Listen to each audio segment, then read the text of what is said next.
नमस्कार साथियों। 18 महीने का जो बकाया एरियर है कोरोना काल का, साथियों संसद में वित्त मंत्री निर्मला सीतारमण जी ने बहुत बड़ी बात कह दी है। दोस्तों संसद में उन्होंने कह दिया है कि वो 18 महीने का कोरोना का जो बकाया पैसा है वो देंगी और बकायदा इस पर दोस्तों ब्याज भी मिलेगी। ये ब्याज का आदेश है सुप्रीम कोर्ट ने दिया है। यहाँ साथियों इसके साथ ही दोस्तों जो एरियर है वो 6 किस्तों में दिया जाएगा। ऐसी दोस्तों खुद वित्त मंत्री जी ने ये बात संसद में कही है। देखिएगा दोस्तों, एनसीजेसीएम की जो बैठक होनी थी 13 तारीख को नई दिल्ली में, उससे पहले दोस्तों संसद में वित्त मंत्री निर्मला सीतारमण जी ने ये बात कह दी। तो दोस्तों आज हम 5 बड़ी खबरें लेके आए हैं। अगर आप एक पेंशनर हैं या आप फैमिली पेंशन ले रहे हैं तो साथियों ये खबरें आपके लिए पांचों काफी ज्यादा इंपॉर्टेंट है। जी हाँ साथियों, और मैं यहाँ पर बता दूं साथियों, यहाँ पर आपको सही और सटीक जानकारी सिर्फ हमारे चैनल पे मिलती है। जी हाँ साथियों, अतः अगर आप एक पेंशनर है या फैमिली पेंशन लेते हैं तो साथियों चैनल को सब्सक्राइब जरूर कीजिए सही और सटीक जानकारी के लिए। और इस वीडियो को दोस्तों हाइप कीजिएगा, इसको स्टार दीजिएगा। जहां पर आप कमेंट करते हो वहां पर साइड से एक हाइप HYPE लिखा होता है साथियों, एक स्टार होता है। इस वीडियो को ज्यादा से ज्यादा स्टार दीजिएगा। तो दोस्तों सबसे बड़ी बात है कि आज हम हेडलाइंस पे चलते हैं। देखिएगा पहली जो हेडलाइंस है वो सब लोग इंतजार में थे, 2% DA को मिली मंजूरी, आदेश जारी। यहां पर साथियों मैं आपको आदेश दिखाऊंगा, वो आदेश कौन सा है। अब सरकार की तरफ से, केंद्र सरकार की तरफ से आदेश जारी कर दिया गया है। दूसरा 18 महीने का बकाया DA जल्द देंगे वित्त मंत्री निर्मला सीतारमण जी का स्टेटमेंट है। 8.5% ब्याज भी मिलेगी। जी हाँ साथियों, तीसरी बड़ी बात है NPS पर हुआ घोटाला। आखिर NPS न्यू पेंशन स्कीम में क्या घोटाला हुआ है, इस पर दोस्तों चर्चा करेंगे। चौथी बड़ी बात है NCJCM की AIRCPC के साथ मई में मीटिंग होने वाली है। जी हाँ साथियों, और आखिर एजेंडा क्या है, क्या क्या वो मांगे दोस्तों इस वीडियो में बताएंगे। पांचवी बड़ी बात है NPS में FMA यानी फिक्स्ड मेडिकल अलाउंस लागू। तो यहाँ पर साथियों सबसे बड़ी बात है कि NPS जिस पर किसी को भरोसा नहीं है, सरकार ने उसको लुभाने के लिए उसमें FMA लागू कर दिया यानी फिक्स्ड मेडिकल अलाउंस लागू कर दिया है। तो साथियों चैनल को सब्सक्राइब कर लिया होगा उम्मीद है। चलेगा साथियों हम सीधे चलते हैं अपनी जो पहली बड़ी न्यूज है दोस्तों उस पर चलते हैं। सरकार ने दोस्तों 2% DA को मंजूरी दे दी है, उसका एक आदेश जारी कर दिया। यानी कि DA पहले था 58% दोस्तों, अब हो गया 60%। तो यानी कि साथियों अब जो अप्रैल की आपकी जो पेंशन आएगी, अप्रैल की पेंशन आएगी वो बढ़ी हुई आएगी, 60% DA के अनुसार आएगी। और जो आपका एरियर है साथियों, वो एरियर अब अप्रैल में ना आके वो मई महीने में पहुंचेगा। साथियों आप इसका बिल्कुल टेंशन मत लीजिएगा, आपको एरियर मई में मिल जाएगा। सबसे पहले दोस्तों ये आदेश देख लीजिएगा केंद्र सरकार ने क्या आदेश जारी किया है। तो साथियों देखिएगा 22 अप्रैल को ये लेटर है दोस्तों, नई दिल्ली दोस्तों। यहाँ पर साफ साफ दिया है, सब्जेक्ट है revision of rates of DNS allowance to central government employees effective from 1/1/2026। यहाँ पर साफ साफ देख रहे हो ये जो लाल रंग से, जो ब्लैक रंग से जो हाइडलाइन की गई है दोस्तों ज़्यादा, 58 to 60 ऑफ द बेसिक पे विद इफेक्ट फ्रॉम 1 जनवरी 2026। तो यहाँ पर साथियों यहाँ पर इन्होंने ये पॉइंट भी दिए हैं और किन किन लोगों को फ़ायदा है साथियों ये दिया गया है। और 7th पे कमीशन में बताया गया है कि भैया 58% मिल रहा था, अब 60% हो गया है। तो दोस्तों ये सरकार की तरफ से अब लेटर जारी हो चुका है, जिसमें साथियों यहाँ पर 6 पॉइंट लिखे गए हैं। और 6 पॉइंट दोस्तों तमाम जो कर्मचारी हैं, तमाम पेंशनर हैं, उनसे रिलेटेड लिखे गए दोस्तों। और यहाँ पर हिंदी वर्जन भी दोस्तों इसका इन्होंने बनाया है। तो समीर कुमार दास हैं दोस्तों, deputy secretary to the government of India. तो दोस्तों यहाँ पर आप DA 60% हो चुका है। तो चलेगा साथियों अपने देख लिया। चलेगा दोस्तों हम चलते हैं अपनी दूसरी बड़ी खबर। 18 महीने का बकाया DA जल्द देंगे वित्त मंत्री निर्मला सीतारमण जी। जी हाँ साथियों, संसद में ये बहुत बड़ी बात कह दी उन्होंने।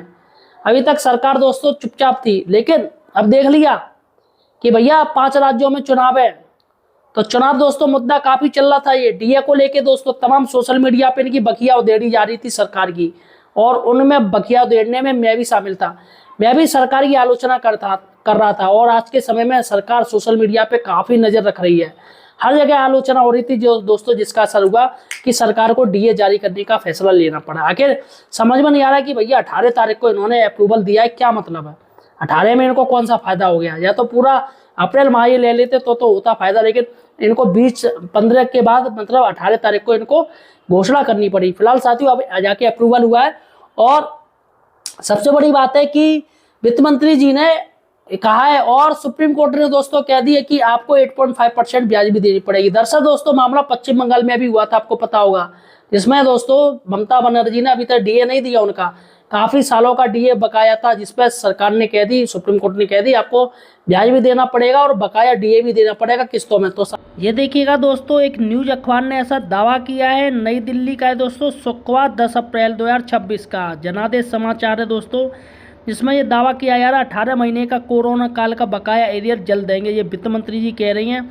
और यहाँ पर साथियों एरियर को 6 किस्तों में देने की बात वित्त मंत्री जी कह रही हैं। देखिएगा क्या लिखा है, वित्त मंत्री ने कहा है कि एरियर को भुगतान चरणबद्ध तरीके से 6 किस्तों में किया जाएगा। पहली किस्त अप्रैल मई 2026 में जारी करने का प्रयास किया जाएगा। तो साथियों यहाँ पर बात हो रही है, फिलहाल सरकार मुझे लग नहीं रहा है। और यहाँ पर दोस्तों सुप्रीम कोर्ट ने भी कह दिया कि 8.5% ब्याज मिलना चाहिए इस पर। जी हाँ साथियों, तो यहाँ पर साथियों ये याचिका गई थी इसी मैटर पे दोस्तों, पश्चिम बंगाल की याचिका थी, जिसमें साथियों सुप्रीम कोर्ट ने उस समय आदेश भी दिया था कि अगर 18 महीने का जो कोरोना काल का एरियर भी आएगा तो उसमें आपको ब्याज देना पड़ेगा। तो फिलहाल साथियों वही दोस्तों यहाँ पर बात हो रही है।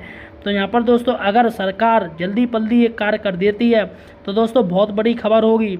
और वित्त मंत्री जी एक स्टेटमेंट कह रही हैं, देखिएगा क्या स्टेटमेंट, कर्मचारियों की मेहनत का पूरा सम्मान किया जाएगा और उनका हक उन्हें जरूर मिलेगा। तो साथियों देखा आपने, 6 किस्तों में अगर सरकार दे देती है तो भैया बहुत बड़ी बात होगी, सरकार इसके लिए तैयार हो रहा है। चलिएगा साथियों, तीसरी बड़ी बात है एनपीएस पर हुआ घोटाला। जी हाँ साथियों, मंजीत सिंह पटेल हैं साथियों, उन्होंने दोस्तों एक बात कही है, एनपीएस घोटाला। उनका एक उन्होंने कैलकुलेशन लगाई है कि सबसे ज्यादा जो भर्तियां हैं वो 2004 में हुई हैं। अब 2004 में साथियों कह रहे हैं कि करीब 60,000 से ज्यादा एम्प्लॉय रिटायरमेंट हो गए, कुछ ऐसी बात हो रही है। तो साथियों उन्होंने इसका एक स्कैम कहा है कि एनपीएस का पैसा सरकार नहीं दे पाएगी और जो तमाम कंपनियां वो अपने घाटे में दिखाएंगी। आखिर वो क्या ट्वीट है, सबसे पहले उनका ट्वीट देख लीजिए, वो क्या कह रहे हैं, आखिर कौन सा स्कैम होने वाला है एनपीएस में। देखिएगा साथियों यहाँ पर डॉक्टर मंजीत सिंह पटेल का ट्वीट है, पिछले लगभग 2 वर्षों से शेयर मार्केट का हाल खराब है, जिसका एनपीएस पर सीधा सीधा नकारात्मक असर पड़ रहा है। किसी को हजारों में तो किसी को लाखों में चपत लग चुकी है।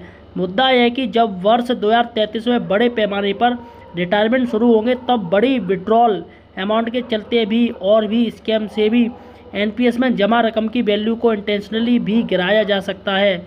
इस प्रकार यह समस्या हमेशा बनी ही रहेगी और एनपीएस कर्मचारी अनिश्चितता के माहौल में फंसा रहेगा। क्या कोई बैंक बिना निश्चित मिनिमम ब्याज के कोई लोन देता है?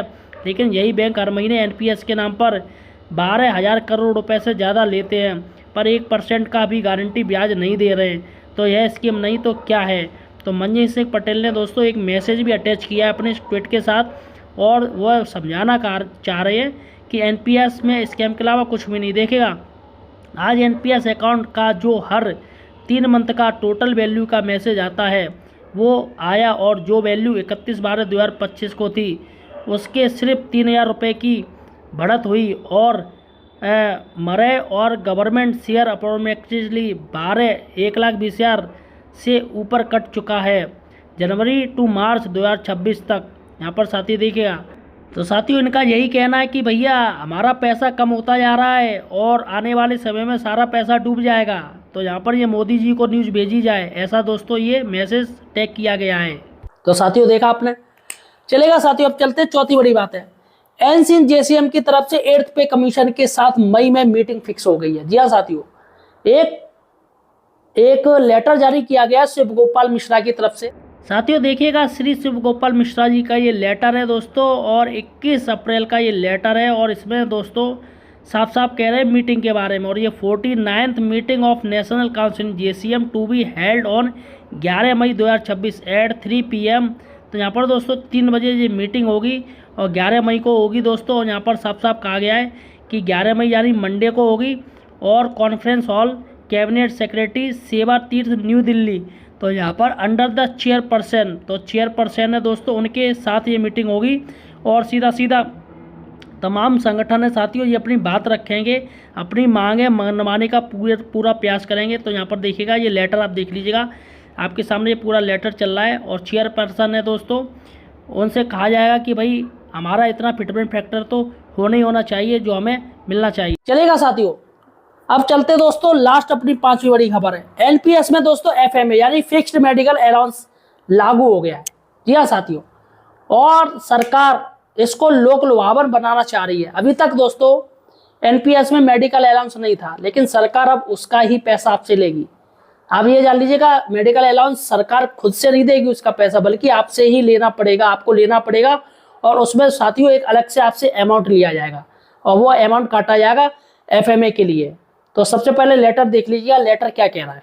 साथियों देखिएगा 16/4/2026 का लेटर ऑफिस मेमोरेंडम में सब्जेक्ट देखिएगा grant of fixed medical allowance यानी FMA to pensioner family pensioner covered under national pension system, यानी एनपीएस के अंदर ये सिस्टम रखा जाए।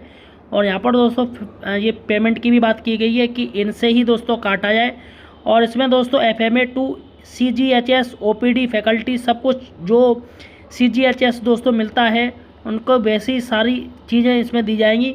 और जो भी फिजिकल दिक्कत है या कुछ भी दिक्कत है तो यहाँ पर कोई ज़्यादा दिक्कत नहीं होगी, ऐसा दोस्तों कहा गया है। तो ये पूरा लेटर साथियों जारी किया गया है सरकार की तरफ से कि भैया अब जो पैसा है वो एनपीएस से काटा जाएगा और गारंटेड इनको प्लान दिया जाएगा।